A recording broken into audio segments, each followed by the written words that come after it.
उम्मीदवार बनेगा, प्रचार करेंगे। मेरा भाई भी अगर बीजेपी से चुनाव लड़ेगा, उसके खिलाफ प्रचार करेंगे, उसको हरवाएंगे। बोलिए कि मैं सत्य और निष्ठा के साथ शपथ लेता हूँ। हजारों लोगों ने शपथ लिया है, बीजेपी को हरवाएंगे। अब आपके जात का, घर का कोई भी अगर बीजेपी के साथ चुनाव लड़ेगा, बीजेपी का उम्मीदवार बनेगा, उसको हम लोग हरवाएंगे, उसको वोट नहीं देंगे। आपके सारे समस्या की जड़ ये बीजेपी सरकार है।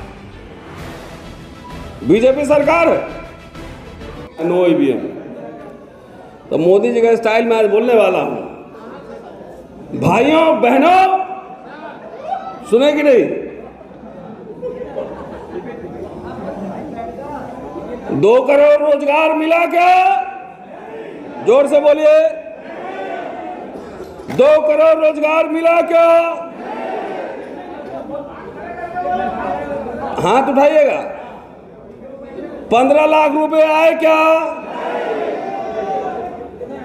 अब मोदी जी पिछड़ा है ना, ओबीसी, पिछड़े वर्ग के लिए कोई कमीशन बनाया क्या? पिछड़े वर्ग के लिए प्रमोशन में आरक्षण किया क्या? पेट्रोल सस्ता हुआ क्या? आपको रोजगार मिले क्या? बच्चों को शिक्षा मिला क्या? सब नहीं है। काला धन वापस आया क्या? स्मार्ट सिटी बना क्या? तो सब कुछ बना ही नहीं, कुछ हुआ ही नहीं, तो बीजेपी को वोट क्यों देता है? जब कुछ हुआ ही नहीं। कल भी मैंने कहा था, गुदगुदी वाला भाषण दूं कि कड़ा वाला दूं? पहले ये बताओ। हैं? हाँ, कल भी मैंने कहा था कि जब ये बीजेपी की सरकार, सीधा ये सारे मुद्दे पॉलिटिकल है ना। निजी क्षेत्र में आरक्षण मिला क्या? जाति जनगणना हुआ क्या? तो नहीं हुआ तो जात के नाम पे वोट क्यों देते हो? सवाल। आप खड़े हो जाइए, आज शपथ दिलवाऊंगा, क्योंकि हम लोग का टाइम बहुत खराब हो रहा है। अभी 4 घंटा से इधर बैठे हुए, 4 घंटा में किताब भी छपना है, किताब पे काम करना होता था। इसे फ्री का भाषण देने नहीं आऊंगा। पहले कमिटमेंट लूंगा कि आप कमिटेड हैं कि नहीं। आपके सारे समस्या की जड़ ये बीजेपी सरकार है। बीजेपी सरकार है। तो खड़ा हो जाइए, पहले एक शपथ मैं भी लूंगा। खड़े हो जाइए। अब पूरा देश के मीडिया में जाना चाहिए, जोर जोर से बोलना है। खड़े हो जाइए।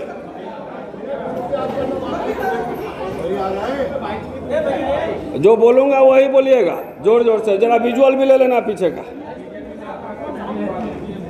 अभी आपके बच्चों को निकाल रहा है, यूनिवर्सिटी से नौकरी जा रहा और अभी भी कंफ्यूजन में। अब बोलिए, मेरे घर का, मेरे जात का, मेरा रिश्तेदार, कोई भी अगर बीजेपी के साथ चुनाव लड़ेगा, बीजेपी का उम्मीदवार बनेगा, उसको हम लोग हरवाएंगे, उसको वोट नहीं देंगे, उसके खिलाफ प्रचार करेंगे। मेरा भाई भी अगर बीजेपी से चुनाव लड़ेगा, उसके खिलाफ प्रचार करेंगे, उसको हरवाएंगे। बोलिए कि मैं सत्य और निष्ठा के साथ शपथ लेता हूं। लिखाओ भाई, विजुअल दिखाओ। हजारों लोगों ने शपथ लिया है, बीजेपी को हरवाएंगे। अब आपके जात का, घर का कोई भी आदमी अगर बीजेपी से उम्मीदवारी करता है, उस दिन टेस्ट करूंगा कि जात के नाम पर वोट दिए या विचारधारा के नाम पर वोट दिए। टेस्टिंग होगा, शपथ दिलवाना जरूरी है। अब आज के बाद जिस भी सभा में जाऊंगा, पहले शपथ दिलवाऊंगा कि पहले शपथ लो। हम लोग गला फाड़ फाड़ के बोले जा रहे हैं। गला फाड़ फाड़ बैठ जाइए, बोले जा रहे हैं। नौकरी दांव पर है, जान दांव पर है, बोले जा रहे हैं। अब पता लगा कि एक नेता चला गया बीजेपी के साथ, एनडीए के साथ, तो उसका जात का आदमी भी ज्यादातर उसी में चला जा रहा है। तो हम लोग पागल है क्या? जेब से नोट भी खर्चे हो रहे हैं, टाइम भी जा रहा है। तो शपथ लीजिए। और वो स्ट्रक्चर जो है वो खाली नेता पर नहीं है, अल्टू पलटू नेता पर नहीं है, वो आप पर भी है कि समाज का ऐसा आदमी है जिसके दिमाग में भूसा गोबर भरा हुआ है कि एक नेता को खरीद लो तो समाज का ज्यादातर लोग बिक जाता है। समझ गए? इसलिए ये बात कहना जरूरी है। दोस्तों, बहुत तरह तरह की अच्छी बात सब यहां लिखा हुआ है, क्रीमी लेयर तमाम, ये सब कुछ लिखा हुआ है। एक बात याद रखना, इस देश में लड़ाई अभी जो है इंडिया बनाम एनडीए है। तीसरा मोर्चा की संभावना नहीं। खराब लगे कोई बात नहीं, लेकिन वस्तु स्थिति यही है। हम ये नहीं कह रहे हैं कि इंडिया आएगी तो घी की नदी बहेगी, ये नहीं कह रहे, लेकिन वहां पर कोई संभावना है जरूर कि हम अपना एजेंडा सेटिंग कर लेंगे। बहुत जल्दी एक प्रेस वार्ता करके हम दलित इमांसिपेशन मैनिफेस्टो जारी करने वाले हैं। दलित कह रहा हूं, ट्राइबल समुदाय के लोग हैं वो अपना मैनिफेस्टो लेकर आए, पिछड़े समुदाय के लोग वो भी अपना मैनिफेस्टो लेकर आए, अपना लाओ मैनिफेस्टो। अब बहुत लंबा नहीं, हमारे लोग का स्ट्रेटजी बहुत गड़बड़ है। एक समय में 3 पेज का जो है मेमोरेंडम बना लेता है, 1000 डिमांड रख लेता है। तो 1000 डिमांड रखोगे तो समझो आप सीरियस नहीं हो, एक भी डिमांड को लेकर आप सीरियस नहीं हो। हमने बनाया है 6 पॉइंट, मैं और हमारे मित्र हैं चंद्रभान जी कि 6 ही पॉइंट। इसलिए जैसे उदाहरण दे रहा हूं कि दलितों के पास कुछ नहीं था, लेकिन फ्री में एजुकेशन जब मिला, एक ही मुद्दा था ना एजुकेशन, तो एजुकेशन जब मिला तो उसे इंजीनियर, डॉक्टर, वकील सब बन गया, आर्थिक स्थिति ठीक हो गई। समझ रहे? तो इसीलिए मैनिफेस्टो जारी करना है, क्योंकि हमारे नेताओं के पास, क्योंकि समाज के पास ही कोई डिमांड नहीं है, समाज अपने डिमांड के लिए आंदोलन नहीं कर रहा है, नेता क्यों करेगा? तो हम लोगों ने तय किया है कि हम लोग मैनिफेस्टो जारी करेंगे, दलित इमेंसिपेशन मैनिफेस्टो। दोस्तों, अगर मैं इंडिया की बात करता हूं तो कुछ पार्टी विशेष के जो है कार्यकर्ता जो है ना, हम लोग को गाली देते हैं, दलित सब है, उसकी मति मारी गई है। उसको समझ में नहीं आ रहा है कि बीजेपी सत्ता में आएगी तो उसका नेता कभी एमपी भी नहीं बनेगा, प्रधानमंत्री बनने की बात छोड़ दो। तो हमें कह देगा तो कांग्रेस का दलाल है, तो कांग्रेस से ये ले लिया। अरे भाई, हम कांग्रेस से टिकट नहीं मांगने जा रहे हैं, बीसी बनने की दावेदारी है जी। भाई, उसी को गाली दे रहे हो, उसी को गाली दे रहे हो। ये बात इसलिए कह रहा हूं कि इधर उधर कहीं वोट दोगे तो इसका मतलब है आप बीजेपी को वोट दे रहे हो सीधा। इधर उधर वोट दिया इसका मतलब बीजेपी को ही जा रहा है वोट। तो कौन बी टीम है वो समझो सीधा। और दिन भर कांग्रेस को गाली भी दे रहे हो, कह रहे हो कि हमें प्रधानमंत्री का उम्मीदवार बनवाओ, उसी को कह रहे हो। अरे 50-60 एमपी जीत के लाओ, तब बार्गेनिंग कर लेना कि पीएम बनोगे कि क्या बनोगे। और हम तो बीजेपी आरएसएस के खिलाफ चुनौती मैदान में है।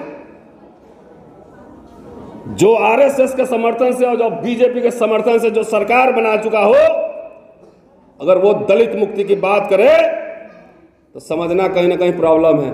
सावधान, सावधान रहना। चूंकि इन लोगों ने मैनिफेस्टो जारी नहीं किया, एजेंडा नहीं सेटिंग किया, हमारे जैसे लोगों को आगे आगे करना पड़ रहा है।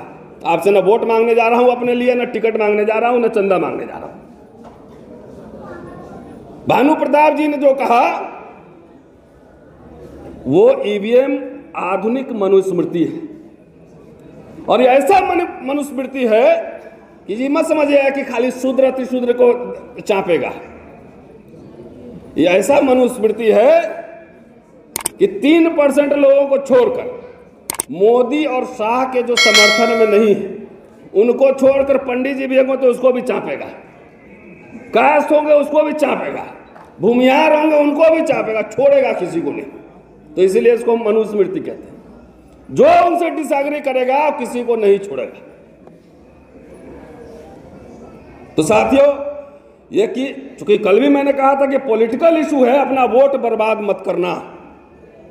वोट जात के नाम पर इमोशन से वोट मत देना। मुझे पता है कि जब युद्ध होता है तो कोई बड़ा शत्रु अगर सामने खड़ा है तो उसको हराने के लिए छोटे शत्रु से हाथ मिलाते हैं, समझौता करते हैं। इतनी सी बात नहीं समझ में आ रही? क्या इस देश का, अभी बोल के गया लक्ष्मण, कहां चला गया? 85% कहां दिख रहा है भाई? जात जात की पार्टी बनाए हो, दो आदमी मिलकर 3 पार्टी बनाता है, एक अकेले और दोनों मिलके। हमारे देखो ना, कांशीराम जी ने वाम से बनाया था, क्या हाल हो गया वाम से का? दलित पैंथर का क्या हाल हो गया? इसलिए कल मैंने कहा था कि समाजवादियों और अंबेडकरवादियों के कंधे पर चढ़ के हिंदू राष्ट्र आएगा। जितने समाजवादी थे या तो एनडीए के पार्ट हुए या बीजेपी में मिल गए।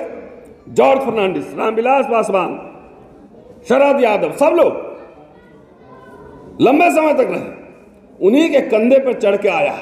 उत्तर प्रदेश में बीजेपी के समर्थन से सरकार बनी, अठावले दलित पैंथर वो बीजेपी में हैं, और सड़क पे कौन लड़ रहा है? इन नेताओं को जो आपके वोट से सीएम और पीएम बनने का ख्वाब देख रहा है, वो सड़क पर नहीं है। और हम लोग क्लास लेने के बाद, नौकरी करने के बाद, लिखने पढ़ने के बाद सड़क पर आपके बीच में। क्यों? मुझे तो नौकरी अभी 13 साल बाकी है, मेरी तनख्वाह भी मोटी मिलती है और बंगला भी है मेरे पास। क्या जरूरत है रिस्क लेने का? अभी अमेरिका से बुलावा आया है बाबा साहब में भाषण देने के लिए। प्रिंसिपल को हमने अभी लिखा है एनओसी दे दो, वो एनओसी ऐसा देगा कि वीजा ही नहीं मिलेगा। समझ गए बात? लीला। तो ये समझो, वोट बर्बाद नहीं करना, नंबर 1। नंबर 2, हमारे लोग को बीच में लड़ाना बहुत आसान होता है। 27% रिजर्वेशन पूरा हुआ क्या है? इसी में ये उसका खा गया, वो उसका खा गया, ये कर दो, बी कर दो, सी कर दो, डी कर दो, लड़े जा रहे हो कि जाटव खा गए, यादव खा गए, ये कुर्मी खा गए। 10% जो आरक्षण मिला है उसमें वर्गीकरण का मांग किसी के सुना है? कभी सुना है?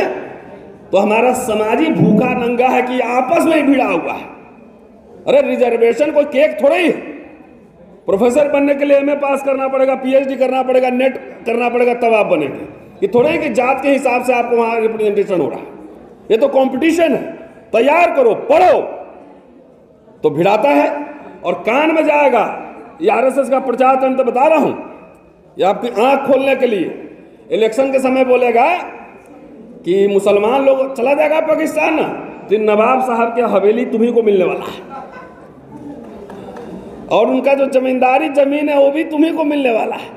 अब हमारा दलित भाई लोग जो है ना, रात में गुदगुदी लगता है कि नवाब साहब जा रहे हैं, हवेली में रहेंगे, बिरयानी खाएंगे, तो खुद भी हिंदू बन जाता है। समझ गए? ये मुझे पता है, होता है, वोट देता है। अति पिछड़ा लोग पिछड़ा अति पिछड़ा में लड़वाएगा। अगर एक गांव में एक दलित जो है एक दरोगा बन गया, तो जाके दूसरे 4 दलित जो गरीब है वहां पर उसको कान में फूकेगा कि तुमको आरक्षण से क्या मतलब है। देखो उसके घर में तो 2-2 दरोगा बना हुआ है। कान में फूकता है मंत्र कि 2-2 दरोगा उसके घर में, तुमको क्या मतलब है। ऐसे भड़काता है। हमारे लोग भड़कते भी, तो भड़कना नहीं कि आरक्षण के खिलाफ जिस तरह से मुहिम चलता है। इसीलिए मैं कह रहा हूं एक बात, और ये सारे मिडिल क्लास लोगों को कह रहा हूं, ये जो विस्पर कैंपेन है इसका कनफुसकी करना, उसको कैसे आप काटोगे? उसका तरीका ये है कि पे बैक टू द सोसाइटी करना सीखो।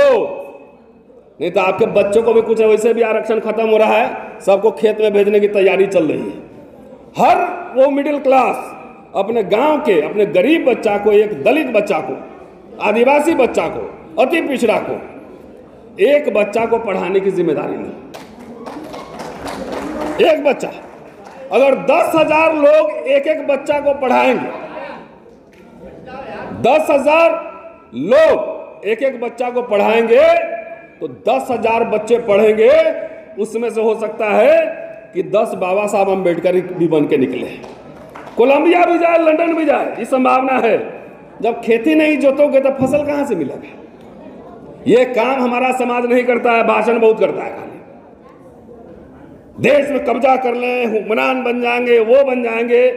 हमने कल पूछा था कि कितने लोग अपने बच्चों को ठेकेदारी कराना चाहते हैं, कितने लोग मैनेजमेंट पढ़ा रहे हैं, तो तैयारी करवा नहीं रहे हैं। पूछ देगा कि 1 लाख करोड़ में कितना जीरो है, तो मैं तो नहीं बता सकता, मैं तो इतिहास पढ़ाता हूं। तो आपको ड्रीम बच्चों को देना पड़ेगा कि वो इंडस्ट्रियलिस्ट बने, उसका अपना हवाई जहाज हो, प्राइवेट जेट में चले।